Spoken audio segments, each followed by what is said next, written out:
और सुनावी बहुत सुंदर मैया शारदा के लाइव सत्र में सैदानंद भाई की रचना।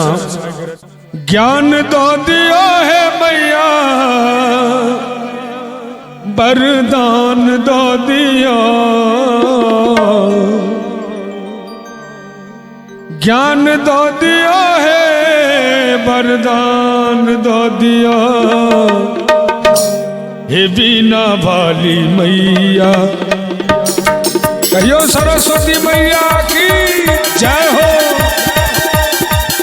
हे बीना वाली मैया सुल्तान दो दिया, हे बीना वाली मैया सुल्तान दो दिया, ज्ञान दो दिया है वरदान दो दिया, ज्ञान दो दिया है वरदान दो दिया, हे बीना वाली मैया सुल्तान दो दिया, हे बीना वाली मैया।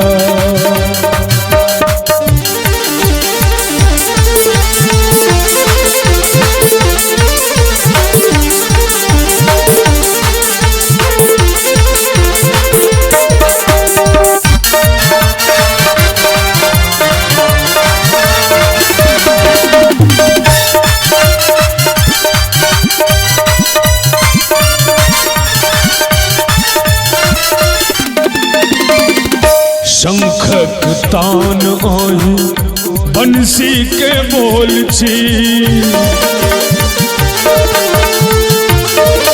बुझलिए।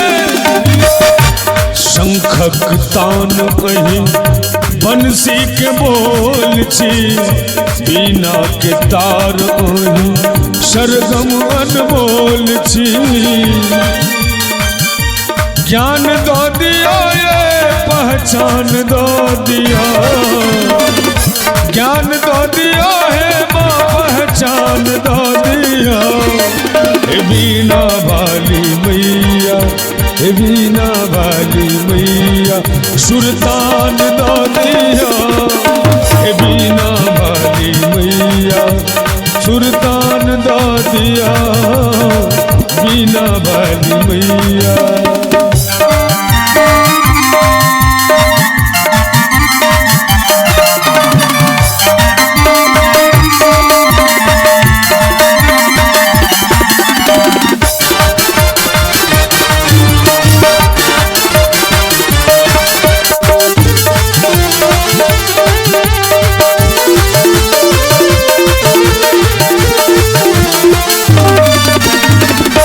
धवल कमल निज आसन शोभित,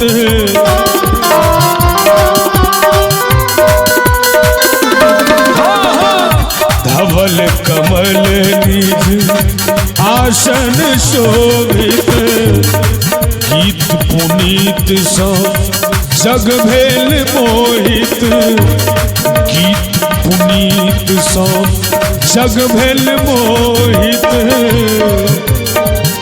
ज्ञान दो दिया ये नाम ठाम दो दिया, मैया यदि चाहले छथिन तो दुनिया के सबसे नम्हर पद प्रतिष्ठा मैया शारदा के कृपा से हो सके है। नाम दो दिया ये, हाँ ज्ञान दो दिया ये नाम ठाम दो दिया, हे बीना वाली मैया सुल्तान दो दिया, हे बीना वाली मैया। अंत में सच्चिदानंद अबोध सुत अम्बे,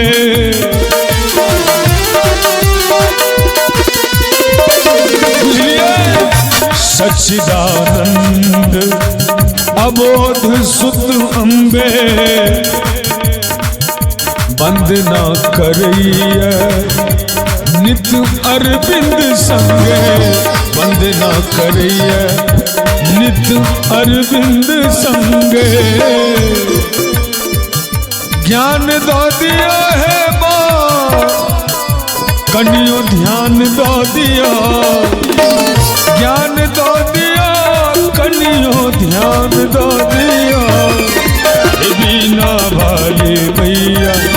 हे बीना वाली मैया सुल्तान दानिया, हे बीना वाली मैया सुल्तान दानिया, बीना वाली मैया सुल्तान दानिया, हे सरस्वती मैया सुल्तान दानिया, हे बीना वाली